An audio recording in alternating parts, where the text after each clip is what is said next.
Hey everybody, it's time for Atomic Radio Hour, the show where I'm still learning how to use my green screen. Hi, you look great, you look fantastic as always. We have Marcus with us in the chat again. If you like the show, check out the link to the Patreon in the description below. You can watch these episodes get recorded live. Still working on the green screen. I might have accidentally peanut butter in my chocolate, in the sense of I may have figured out something that works for just a one-person webcam green screen lighting kit thing. I have a 3-piece set, but I live in a really tiny apartment. It's perfect for just me, so I don't have a ton of space, and I can't really give up a lot of real estate in my living room or my kitchen, so we're making it work. Trying to do Wayne's World, but on YouTube for Fallout. Anyway, welcome to the show. Nothing happened this week. I feel like this is the first week of the year where nothing of note that I want to talk about for the show has happened. Is the world still on fire? Yeah, it always is, but what are you to do? There is a clip that I have yet to see. I'm going to be live reacting to momentarily like I did 2 weeks ago with the trailer, so stick around for that. It's going to be coming up in just a moment. I have not seen it as of me doing this recording. I haven't seen it. I had a conversation with someone at work about it. Turns out a woman I work with is really into Fallout, and it took everything inside of me to not go, I have a podcast. And we sat there and I talked about how the Brotherhood shouldn't be in West Virginia, and apparently now in 76 you can just start at level 20. And you don't do all of the prerequisite stuff, so I'm thinking about getting myself an Xbox Live account and picking up, I can't believe I'm going to buy another copy, but picking up another copy of 76 and trying to play it again. I've heard what's in this little clip, this little snippet. They put it on their Twitter, this little leaked footage, if you will, even though they leak it themselves. I've heard a little bit about what's in it, but I don't really know. I've also seen the opening clip, which seems to be the fella who gets his foot shot off in that main trailer where they're in Philly. I've seen that. That's about it. That's all I've seen. I assume Walton Goggins is in it because if it's from that scene, it's the same shebang-a-bang. So if you guys have been sticking around, if you've been enjoying my Fallout show coverage and all the stuff that I've been talking about, thank you for sticking around. If you just checked out the channel and enjoyed what you saw and thought, hey, I want to make this a part of my weekly schedule, my routine, whatever, I appreciate you. If you really like the show, there's a link in the description to the Discord. And if you really, really like the show, there's a link in the description to the Patreon. There's a couple tiers there. One of them being you get to watch these episodes get recorded live. Ton of fun for everybody involved. I think you become part of the show. Check it out if you get a chance. But let's go right on into it. This is me live reacting. I haven't even recorded this yet. This is me live reacting to the Fallout clip that was shared about the show, the Fallout on Prime show. So please go ahead and enjoy. Hey everybody, it's me from a different angle. This is my room. Don't look at the floors. Don't do it. So welcome to this. This is me going to watch this thing. I also have the Film Live for a Studio Audience crew with me here today. Hello, guys. This we filmed right after the episode you're currently watching. So wait till the end. Wait to the end, because I solve who killed Kennedy, and you're not going to believe what 3-letter organization it was. But we're going to talk about this. I haven't seen this. I've seen the beginning second of it, and someone I work with, I believe I've said in the prior clip before this, someone I work with gave me a little rundown of kind of what happens. We're gonna watch this probably 2 or 3 times, and we're gonna go from there. I'm gonna give you my complete blind viewing. I'm gonna tell you everything I feel, everything I see, what have you. What are you gonna do? That's what I'm trying to say. So let's get right on into this. So here we go. We're going to do it. I haven't seen anything other than the first second.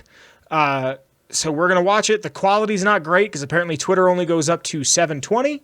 So here we go. God,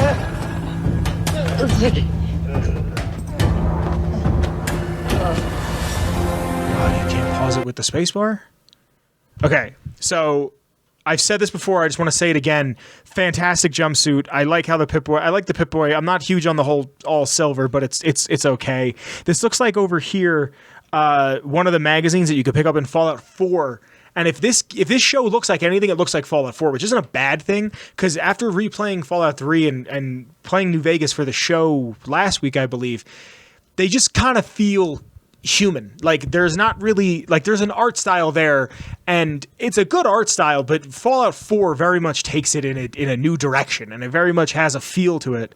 It very much has its own feel, Fallout 4, and it very much feels like a new entry into a series. So I'm just going to restart it. I was only 9 seconds in. I talked a lot. I'm just going to restart it, and we're going to go from there. So Ma June is here, Footman, Walton Goggins.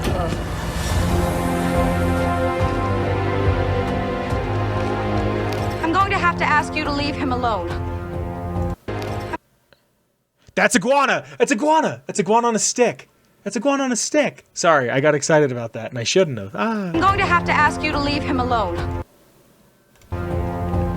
Now, I acknowledge that I'm unfamiliar with your circumstances, but at first glance, your treatment of this man appears unfair, and I'm obliged to intervene.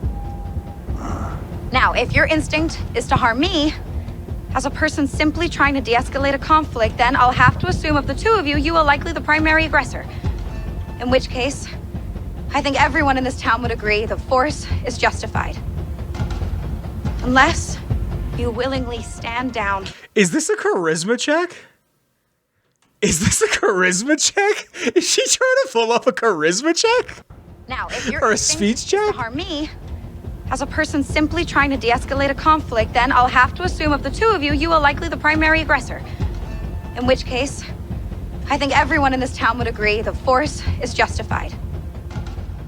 What are those? The live chat here is asking if these are is this what you're asking? Are those French fries? I doubt they are. I wouldn't be surprised if they're iguana feet. Willingly stand down now. Fucking Bob Dwellers. Jesus.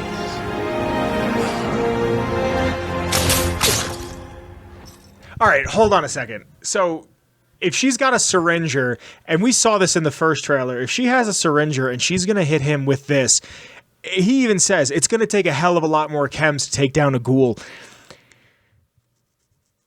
What's their builds?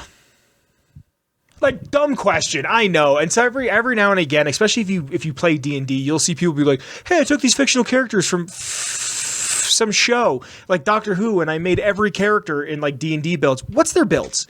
What is Lucy's build? Is she a charisma build? Is she more of an int build? She's obviously not a strength build because I haven't seen her attack anything. Is she an agility build? I think an agility, her physical build would lend herself well to an agility build. I'm very curious. Well, now that is a very small drop in a very, very large bucket of drugs. I don't know how I feel about Walton Goggins' voice. This is also the only time I've heard him speak as the ghoul, and this is also the first season, so I can only imagine that the prosthetics are getting in the way. And he sounds like he's like lispy, and maybe that's the character. I don't know. I haven't seen the show yet. But also, look at her face. Look at her face. She's like, oh my God. Oh my God. Like someone told her this was going to nullify and neutralize anything in her way. And she has just been told that she worships a false idol. Like, I'm just excited for the show. She said stand down. No? Oh, I'm sorry? He's got a jetpack? All right. So this is after the Yao Guai fight. Okay. Jetpack again. The dentist and the barber. That was at South by Southwest. She's happy to see him. Okay. Knight Titus of the Brotherhood of Steel, stand down or be cut down. What is that? Knight Titus of the Brotherhood of Steel, stand down or be cut down. You gotta be fucking kidding me. Cool. Cool. Great. We're going to watch that again. You know, I'm not blown away. It's more of what I thought it was going to be. It's the 3 leads that we get to see, which is dope, but you know, it's not we're not being introduced to the Mona Lisa with this. This is a teaser. And if I remember correctly, let me see if this is This is titled on, let me bot back, this is titled right here on their Twitter as Fallout First Clip. So I'm assuming we're going to be getting more clips. This came out on March 19th, 2024 in the year of our Lord. So I can only imagine we're going to wind up getting maybe every week, maybe every other week, maybe every so often, maybe 3, maybe 4, maybe 5. Hell, who knows? Maybe we'll just get the one. But it seems like we're going to be getting more. If this is called First Clip, I'm assuming we're going to get at least one more. And you can expect to see me analyze this and talk about it the exact same way. This is my favorite franchise, like, of anything ever. This and Godzilla. I love these two things. But this, we're going to watch one more time. I'm going to let it play. I'm going to try to not pause it as much. But hey, remember what I said last time? So let's try it one more time.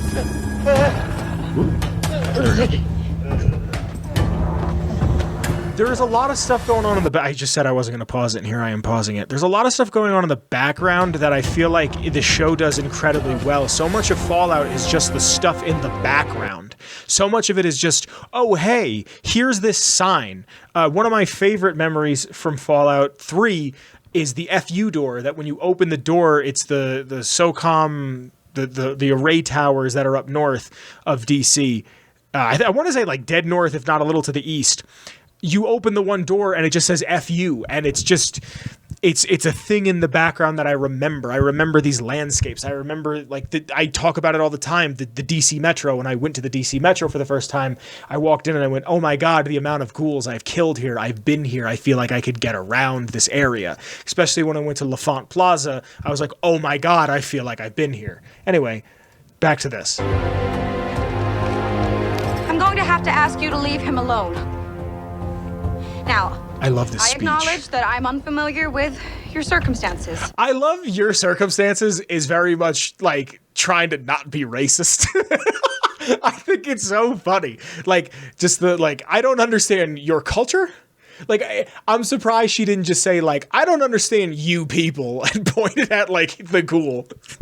Like, I so far what I've seen of Lucy is the ignorance of her, and I really, really like that. That's a thing that I feel like is lost on us as Fallout players after the second or third time of us playing a game, is the ignorance. My favorite thing about playing the new Fallout game is playing it for the first time. Not because I know this is what West Tech is, this is what Vault Tech is, this is what Mariposa was, this is the lore behind the super mutants, this is the Enclave, this is this. It's the first time I ever played Fallout 3, I genuinely felt like the kid who left the vault. And I was robbed of that in a good way. Like, in a good way, I did not have that experience with New Vegas. I did not have that experience with 4. I did not have that experience with 76 because my first Fallout was Fallout 3. So I genuinely felt the way Lucy feels here. And I just so... I don't know if the word vehemently, but I so vehemently appreciate that. As a person simply trying to de-escalate a conflict, then I'll have to assume of the two of you, you are likely the primary aggressor.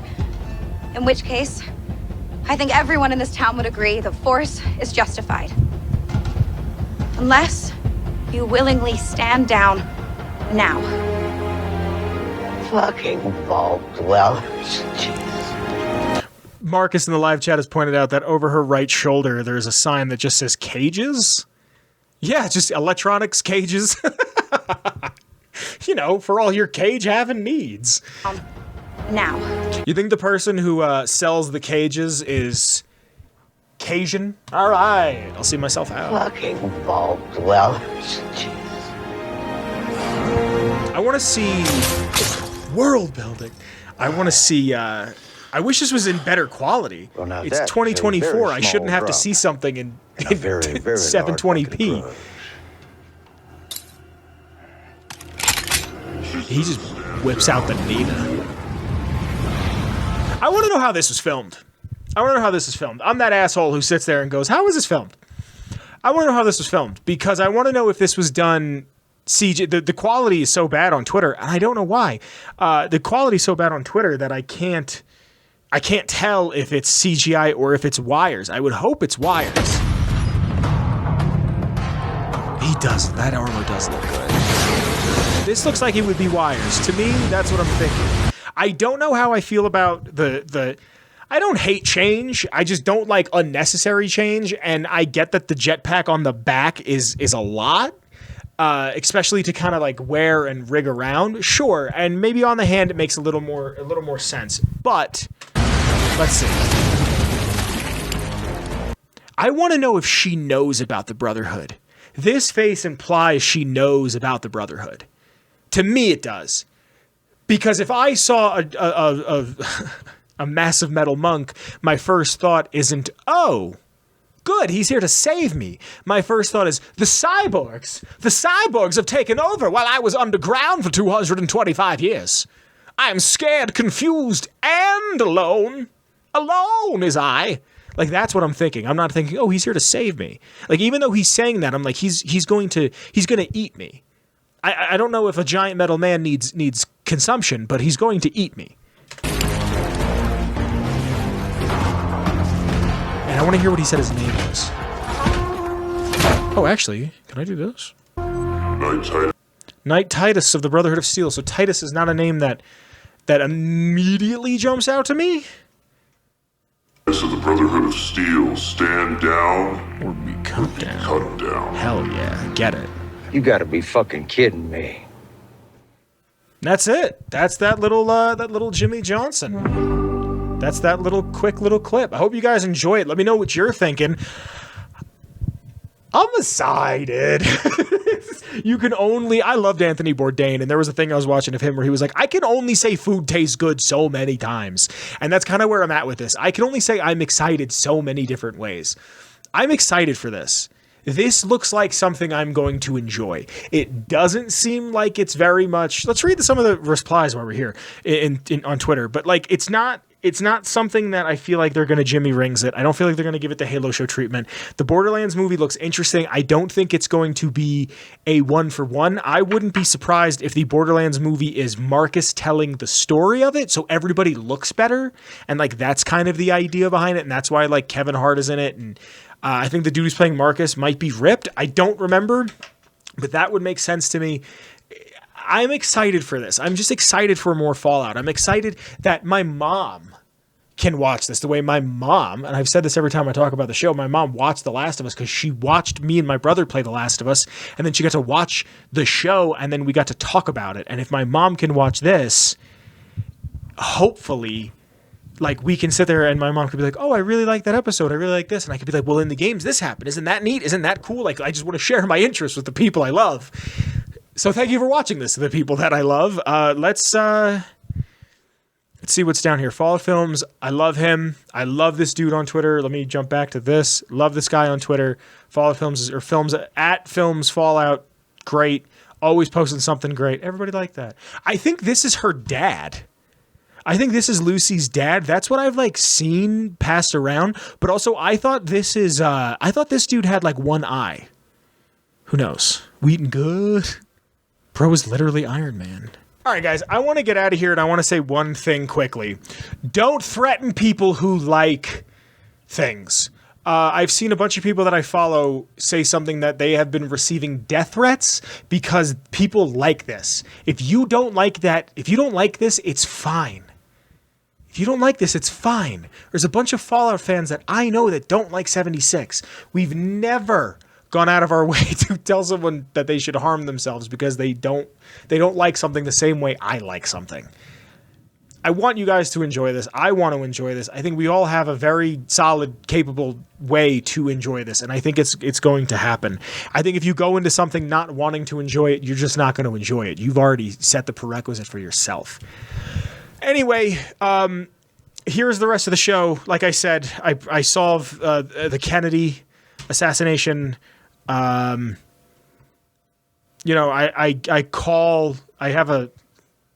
have a time machine phone thing that I can call Archduke Franz Ferdinand. I could talk to him. It's a whole.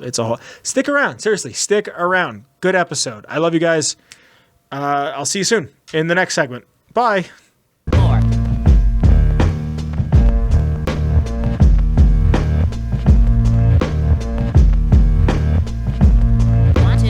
Can you believe that? Did you see that happen? Did you see that they brought back Liberty Prime for a third time? Can you believe that? Can you believe that Arthur Maxon himself rode Liberty Prime into battle with a Gatling laser, screaming, "All who oppose me is a bitch"? Can you believe that? Isn't that crazy? Isn't that nuts? I really like the part where they do like that Blue's Clues thing, but it's a ghoul and it's Ghoul's Clues. I'm just a big fan of nostalgia in any shape, form, or fashion. What a great little piece of... Oh, yeah, Marcus, great point. The Andrew Jackson cameo was fantastic. Didn't see that one coming. I really liked the part where Samuel Jackson showed up. He was just doing the narration, but I liked that he just showed up and for some reason just said motherfucker, and it didn't even fit, but it worked. It really, really, genuinely, truly, truly worked. Tunnel Snakes rule. Thank you for joining us. Okay. We should get into the lore, the meat and potatoes of Atomic Radio Hour, the post-nuclear podcast, the Fallout-esque podcast, a thing that I very much love. We should get into the meat and potatoes. Before I do that, I have to thank some people. Like I said prior, Marcus is here, and that's because he is in the Film Live Before a Studio Audience Patreon tier. Because of the Patreon, the show continues to grow and get better, and I can try these new things. We can experiment. We can do a little more. We can have a little more fun every episode and try new things. And there's some people that have been supporting the show, and I have to thank. On screen right now are some of the names that I have to thank. Starting at the top, I have to thank the OG Noah. Thank you, Noah. After Noah, I have to thank Marcus. Thank you, Marcus. After Marcus, I have to thank Mellow Milhouse. Thank you to Mellow Milhouse. And last, but certainly not least, I have to thank Captain Lennox. Thank you to Captain Lennox. Like I've said so many times before, and I've said this episode again, because of these fine folks, the show continues to grow and get bigger and better. Because it allows me to experiment, allows me to go get new things. Like I said, a few weeks ago, I said I was going to go buy a lighting kit. Turns out I had a lighting kit, and now it's a part of the show. I really want to get like a mixer that I can like press buttons on, and it makes sounds. I think that'd be a lot of fun. Thank you. I love you guys. Thank you for being here. So every week I go into the Patreon, the Ghoulman Entertainment Patreon, and I ask a poll question because at the smallest tier of the Patreon, you get to be a voice in saying what gets to be this week's lore. And I've been replaying Fallout 3. I was sick the other week. I don't even think I got to talk about this really. I was sick the other week. No, I didn't because I did this the day after I recorded. And I called off of work, and I live not far from a grocery store within walking distance. And I woke up at about 9:30. It snowed all night the night before. I woke up at 9:30, jumped in the shower, walked to the grocery store, picked up something for lunch, and then walked back to my place. And from 11:30 until 3 in the morning, so 11 in the mid-morning, almost the afternoon, 11:30, to 3 a.m., I sat right in my living room and played Fallout 3 for about 15 hours. And I didn't feel an ounce of regret once. I felt like a 12-year-old again in the best way possible. I felt almost as if I was rediscovering the game that I love, and I'm happy to say it's still my favorite game of all time. And one of the people that I came across was Sydney, but I also really have been digging on Fallout 1 lately. I don't know why. I haven't played it in a minute, but I think just the idea of playing Fallout 1 and just the architecture of Fallout 1, the feeling of Fallout 1, how brutal Fallout 1 is making me want to play it again. So maybe when I'm done with 3, I'll give 1 another chance, and maybe we can actually beat it for once, because I've been saying for years that I'm going to do it, but I just have to save constantly, and I always forget to save constantly. So I go to the Patreon, the Ghoulman Entertainment Patreon, and I say, hey, would you rather hear about Sydney, a relic hunter from DC who's trying to make a name for herself out in the wastes? Or would you rather hear about the people that control the water for much of Fallout 1's environment, much of Fallout 1's map?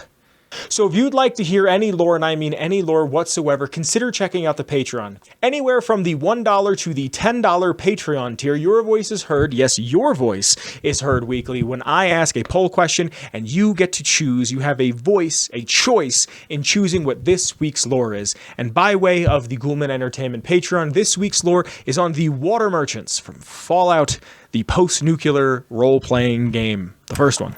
Now, I've said this for a while as someone who's a fan of apocalypse fiction. When the bombs fall, we as man, the royal we as man, will be looking for about 5 essential things. Food, because you need to eat to live. cigarettes, which might actually rank higher than food, because if I'm hungry, I could smoke a cigarette and I'm not hungry for 2 to 3 to 4 hours. Sex, because of course, it's going to be a commodity. It already kind of is a commodity, and it's going to be something that is going to be traded. It's going to be something that is sold, much like it is today. Drugs, chems, what have you, because if I can't eat, at least I can go out of my mind for a little while and ignore the world around me. But probably the most important out of the top 5, water. And if you have the water, you have the power. You have all of the control. And that's who we're talking about today, is the water merchants from Fallout, the first Fallout, Fallout 1. Now, they're based in the hub, and they're one of 3 of the biggest caravan traders in the original Fallout. It's the Crimson Caravan, the Fargo Traders, and the Water Merchants. Nobody likes the Water Merchants, and I think it's really, really funny. We're going to get into it. In the year, and by the way, I just want to say, you guys kind of luck out, because you get a lot of hub lore in this episode. When I wanted to do just the Water Merchants, you wound up getting a lot of hub lore.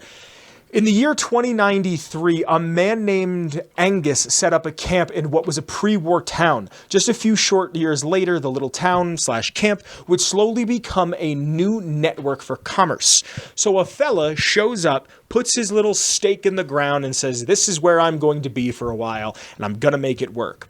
And the way the wiki talks about it, and I get all of my lore off of fallout.fandom.com, the Wikipedia, if you will, the way the wiki talks about it is he's almost like doing it reluctantly. Like, he didn't do it on purpose, but, you know, wherever the dominoes fall, they lie.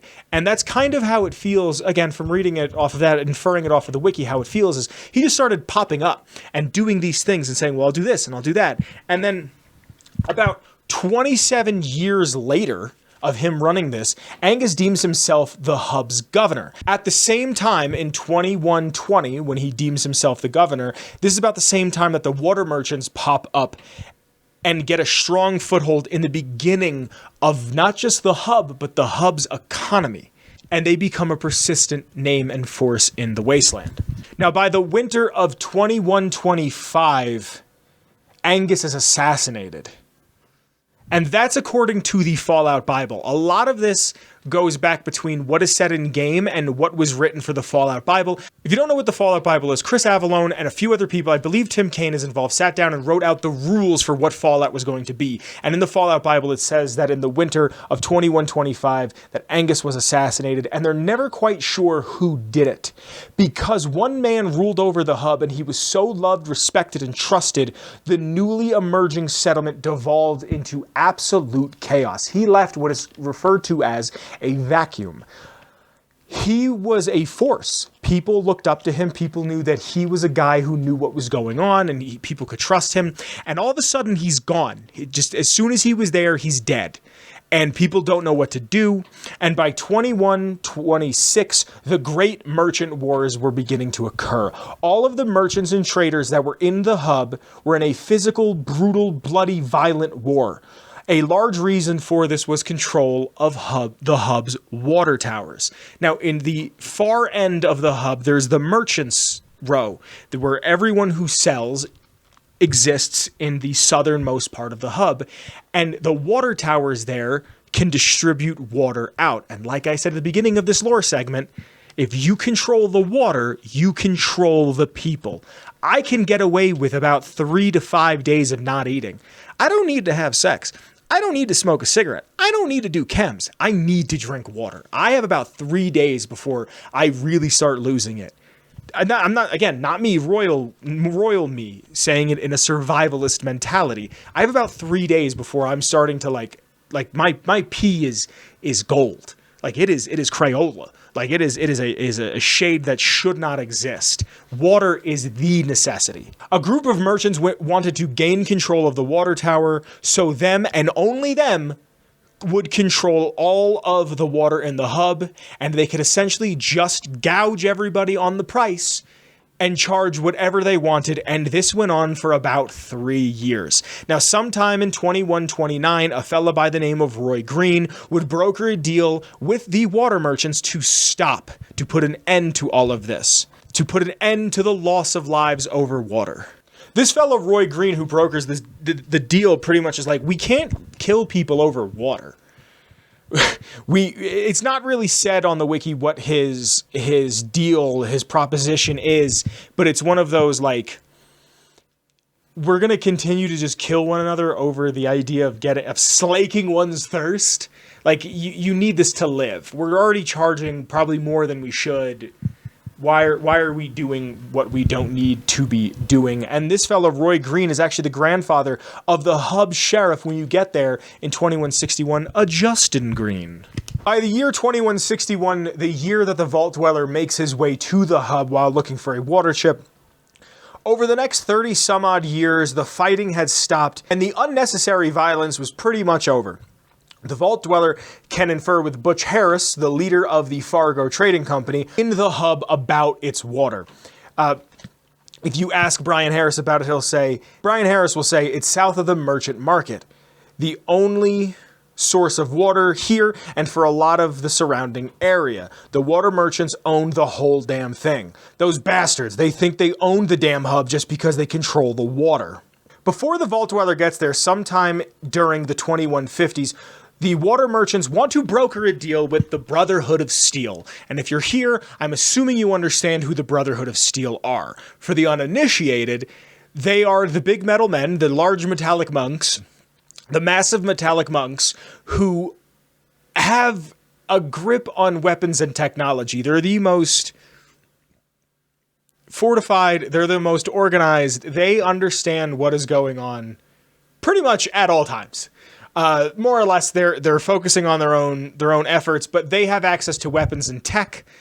And the water merchants want to broker a deal where they would trade a huge amount of water for a large stockpile of weapons. And the Brotherhood declined. The Brotherhood said, no, we will continue to buy what we need to buy. You don't have to trade with us in such a capacity. We'll buy the water from you. And they went to steal from them. The water merchants just thought it'd be smart to send thieves to Lost Hills to steal from the 8-foot men with Gauss rifles and plasma casters. They thought it'd be smart to just steal from the 8-foot men in armor that have plasma casters and laser rifles. They're just like, yeah, we could do this. Like, didn't think whatsoever. They were caught because, of course, and the elders voted to not punish the water merchants. And it's kind of a good thing for the water merchants and the hub that they didn't get punished, because if they were to have been punished for this, it could have been very much a scenario where it was hurtful to the water merchants. It could have killed all of them. It could have destroyed all of the water towers in the hub. It would have also ruined their reputation and could have potentially destroyed the hub. And that might have been what the elders of the Brotherhood, not the High Elder Maxon 3 that's there, but the High Elders, the Council of Elders that are there, voted to not go and attack the water merchants. When you meet John Maxon, you can ask him about the merchants and he'll say, you want to hear about the water merchants? Hehehe. Well, you can't trust them. A few years ago, they offered us water for a huge stockpile of weapons. We told them no. You know what they did? They sent in thieves to steal the weapons. We caught them, but the elders voted down going to the hub to teach them a lesson. This even could have hindered the opinion of the BOS, of the Brotherhood, to other Wastelanders, and the other Wastelanders couldn't have seen the Brotherhood. The Brotherhood were never meant to be seen as a force for good. They were supposed to be mysterious. They wanted to stay out of politics. But there's no doubt in my mind, every now and again, one Brotherhood knight helped out a waster just because they were in the way and was like, here's some caps or stims. Please get away from me. I don't know. That's my own headcanon. And even after this, they still delivered water to Lost Hills. They still delivered water to the Brotherhood of Steel. Again, in 2161, Darian Hightower is now in charge of the water towers and is head of the water merchants company. Since the Great Merchant Wars, they've become incredibly wealthy. And like I've been saying, if I have the water, I control everything. I control the price of everything. There's a really good game theorist video from back in the day talking about how water equals the amount of caps and is how it's kind of based off the American gold standard, and how a big reason why caps would have become the de facto currency of the Wasteland is because the Wasteland would have had a Silk Road type thing going on, and how Jet would have made its way from NCR territory all the way to the East Coast is because of this Silk Road. Like I said, the 5 things people need, one of them is drugs. They've been charging whatever they've wanted, more or less, for water, and this has given them the ire of the powerful crime boss Decker, who is voiced by Keith David. Just a little BTW. Decker can put a hit out on Darien Hightower in a ploy to take over the water merchant trade. The Vault Dweller can be a guard for the water merchants. You could be a guard for the other caravans as well. I know I've done Fargo, but they pay the worst because they know that people need it, and they can say, well, screw you, we'll pay whatever we want. It's a safer route, which is wild, so they must be paying somebody off along the way, but it's a safer route, and they only pay 200 caps both ways. You can also send water directly from the water merchants to Vault 13. So if you're playing the game for the first time, you're having a hard time finding the water chip, you can send water to Vault 13, but it only increases the days until they run out of water by 100 days. There's a glitch in like the original version of the game, the unpatched version, where it gives you 100 days, but also sets you back 100 days. Now, like I said, this is a huge settlement. This is the biggest settlement in Fallout 2. And the Vault Dweller talks about it. For Fallout 2's manual, it actually is the Vault Dweller's memoirs. It's his life story, everything he had been through. It kind of canonizes everything that happened in Fallout 1, leaves some things ambiguous, and then welcomes you into Fallout 2. This is also when games came with manuals, and a lot of people read the manuals, and it wasn't just press A to interact, press X to reload, press Y to jump. It was, here's these bits of lore, here's these pieces that'll help you traverse the game in a different way. The hub was a larger city than both Junktown and Shady Sands combined. You could drop the vault in there and you'd probably not notice. But the people of the hub had no life, and it was a desolate place, just the same. It eased my mind, however, to hire some of the merchants to bring water to the vault. Looking back, it probably was a mistake to do so, but I was still innocent to the evils that lurked in the ruins of civilization. The water merchants. If you can control something, you can control the people. It's as simple as that. These people said, I will make you beg, I will make you plead, I will make you feel like you need to deserve and earn every drop of H2O that will ever touch your lips. And because of it, a lot of innocents died. They're kind of a necessary evil. Kind of not. Kind of are, kind of not. Like I said, I've been playing Fallout 3, and at the end of Fallout 3, when the game gets to continue a bit, if you have Broken Steel installed, the Brotherhood is giving out water for free, and it is taxing everybody there. You can bring up the idea of, hey, maybe we should have these people pay, even if it's just enough to recoup our losses, but it is kind of that double-edged sword. It is kind of that, what are we going to do? People need this. I kind of have to charge. I don't have to charge. I shouldn't have to charge. I have to make it by in this day and age. I hope you enjoy that. I love talking about Fallout 1 stuff, and it's not often that I get to go back to the OGs. But with all that being said, I hope you've enjoyed, because that is this week's lore. Hey everybody, welcome back. Like I said, nothing happened this week. I actually messaged Kyle earlier and joked. I said, it feels like nothing's happened. I feel like Archduke Franz Ferdinand is going to get assassinated tomorrow just because nothing has happened, and then all of a sudden World War I's going to kick off. That being said, the other day, I just want to know how you guys feel about this. I've been trying to listen to more music, and I've been trying to get away from the stuff that I usually listen to. Not that I don't like it, I just want to I want to broaden my horizons, if you will. And I've been listening to Weezer, which I know is kind of a meme, but like, why does everybody hate Weezer? I've only listened to the Blue album so far, which is a bunch of like pop hits on it, but like, why does everybody hate Weezer? Like, I just don't understand why everybody hates Weezer.